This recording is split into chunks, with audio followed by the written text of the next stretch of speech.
La mode n'a pas de frontières, tel est le slogan de l'association Union pour le développement et la solidarité sans frontières. Je suis allé interviewer les responsables de cette association pour qu'ils me parlent de l'organisation de leur événement Fashion Roubaix Diversité qui aura lieu le samedi 23 avril 2016 au théâtre Pierre de Roubaix. Bonjour, c'est Noélie Daou, association UDSSF, Union pour le développement et la solidarité sans frontières. Bonjour à tous, moi c'est Katia, j'ai 23 ans et je fais partie de l'association UDSSF et je m'occupe particulièrement de l'événement Fashion Roubaix Diversity. Est-ce que vous pouvez me parler de votre association et de me dire l'objet de votre association ? L'association UDSSF a été créée en février 2011 dans le but d'aider les pays pauvres, dans le but de faire le lien entre les pays du Nord et du Sud. Donc, c'est une association qui s'occupe du développement au niveau c'est une association de solidarité internationale et qui a mis en place un centre de formation au métier d'art de la mode au Bénin, notamment, pour pouvoir former les jeunes filles en difficulté scolaire par manque de moyens financiers. Donc, le centre a été installé le 23 décembre dernier. Donc, je me suis déplacée pour ça et on a mis le centre en place. Les filles sont bien inscrites.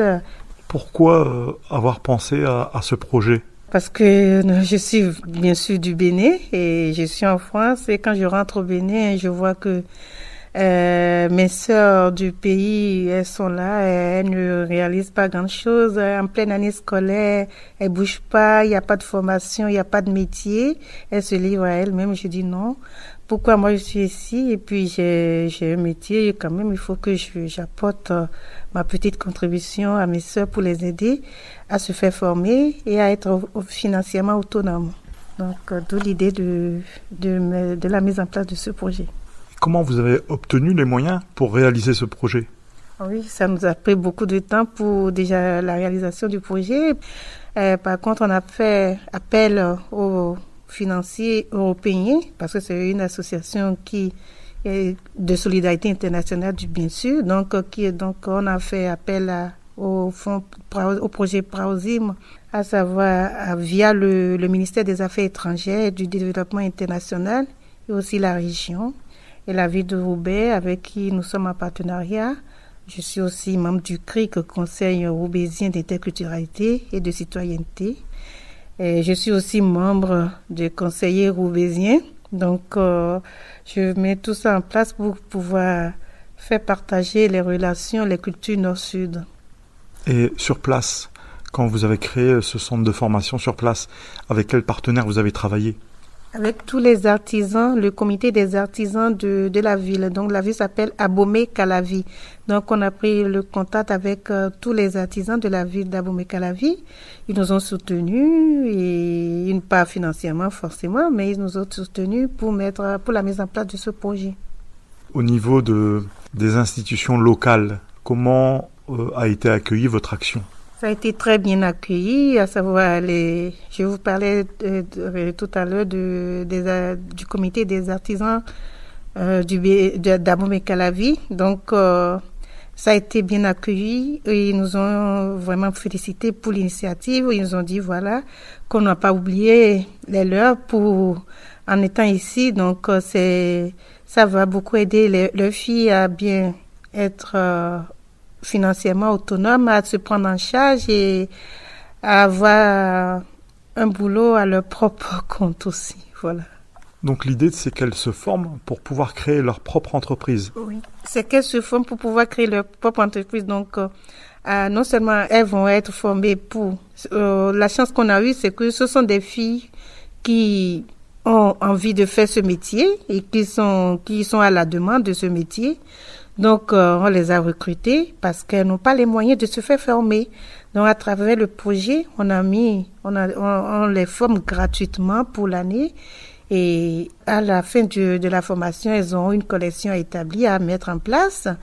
Et elles aussi, elles vont être suivies après, elles vont être accompagnées après la formation pour la mise en place de leur atelier de mode. Et puis, si elles veulent les 3 meilleures récipiendaires vont être recrutés au sein du centre pour former les nouvelles arrivante. Voilà.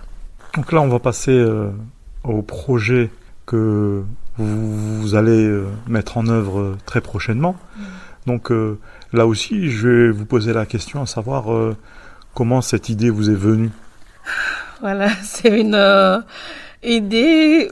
Moi, quand j'étais au Bénin, ça fait pas longtemps, je suis venue en France, mais quand j'étais au Bénin, la mode, c'est ma vie, c'est comme ça, je la vis tout le temps.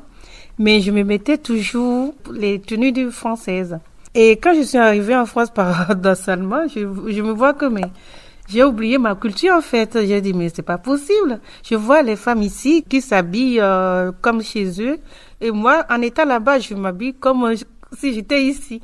Donc c'est vraiment la France qui m'a fait changer de culture en fait, pour me faire revenir à la réalité de mon pays. Donc j'ai dit, et avec mon installation ici à Roubaix, j'ai dit il y a tellement de culture, tellement de diversité, tellement de choses à mettre en place. J'ai dit mais j'ai réfléchi, j'ai dit pourquoi pas, on va mettre ensemble un projet pour pouvoir faire valoriser nos cultures que la France m'a fait savoir en étant ici, parce que moi, je n'avais pas la culture là-bas. Donc, c'est vraiment, l'idée m'est venue comme ça, j'ai dit, bon. Donc, dans le cadre déjà l'année dernière, dans le cadre de 2015, Année des femmes du monde, j'ai déposé le projet. Le projet était là, mais je ne voulais pas sortir, je ne savais pas comment ça allait être accueilli. Donc, comme on dit, c'était dans le tiroir. Donc, avec la mise en place de l'année thématique Année des femmes du monde à Roubaix, j'ai dit voilà, je vais sortir ce projet pour voir si ça va être accueilli. J'en ai parlé, ça a été accueilli à bras ouverts, et d'où la deuxième édition cette année. Et cette année, la particularité, je vais laisser la parole à ma chère collègue Katia, qui s'occupe très bien de la communication et de l'organisation aussi. Donc, la particularité cette année, c'est vraiment, c'est comme cette année, c'est l'année des 2016 années des langues du monde à Roubaix. Non seulement les filles, elles vont porter la couleur de leur pays, mais elles vont également parler la langue de leur pays d'origine. Voilà. Katia, si vous pouvez me parler, vous, de ce projet aussi. Alors moi, il faut savoir que c'est mon petit bébé ce projet-là, parce que je suis arrivée au tout début du projet, donc depuis l'année dernière. Et comme l'a dit Noélie, l'année dernière, on a plus mis la femme en avant, comme c'était l'année de la femme à Roubaix. Et cette année, on va mettre les langues du monde en valeur. Donc voilà, notre projet, c'est un peu de faire valoir toutes ces langues qui existent à Roubaix, par toutes ces cultures qui existent à Roubaix et qui existent aussi dans la France, parce qu'il faut se rendre à l'évidence que la France aujourd'hui, c'est une France multiculturelle. Donc c'est ça qu'on essaye de montrer à travers ce défilé-là. Est-ce que vous pouvez me parler de l'organisation concrètement, comment vous y êtes prise ? Pour monter ce projet-là, il y a toute une communication à faire avant tout ça. En fait, on devait en parler autour de nous pour aller chercher les filles qui connaissaient pas vraiment le projet. Et c'est vrai que ça a été vraiment un travail de communication via Facebook, tous les réseaux sociaux, le bouche à oreille surtout. Et ça s'est fait comme ça la première année. Et cette année-là aussi, on essaie de développer encore plus la communication sur les réseaux sociaux, notamment aussi à la radio. On a distribué des tracts aussi, avec les dates de casting, et, les heures, les horaires, le lieu, etc. Et voilà, on espère que ça va mener à bien. Donc voilà, et le but en fait, c'est de créer un maximum de filles issues de cultures diversifiées, pas toujours la même culture. C'est vrai que l'année dernière, pour le volume 1, on a eu pas mal de filles très, très, très jolies les unes que les autres, mais c'est vrai qu'on a eu une culture africaine très développée comparée à ce qu'on a en fait à Roubaix.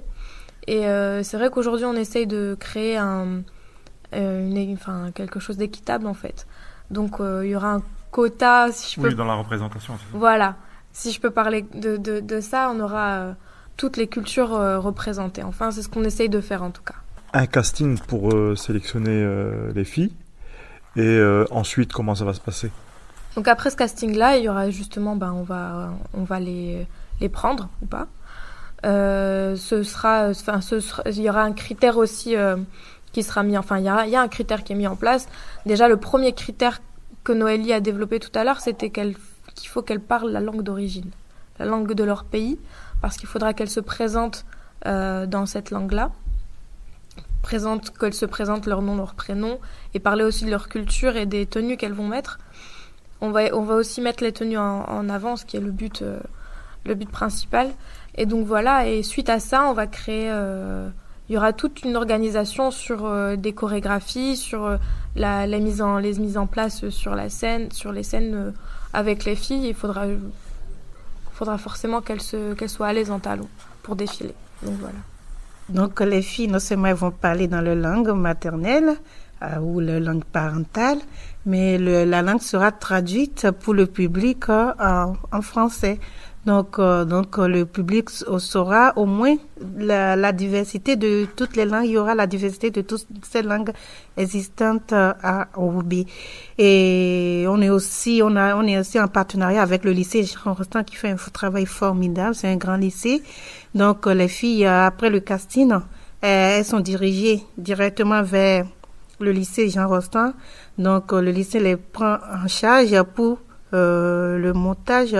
Parce que le jour du défilé, il y aura non seulement la vidéo projection pour qu'elles se présentent, pour leur présentation, à la culture, pour faire présenter, pour que le public entende aussi la langue que ces différentes filles de diverses nationalités, diverses origines parlent.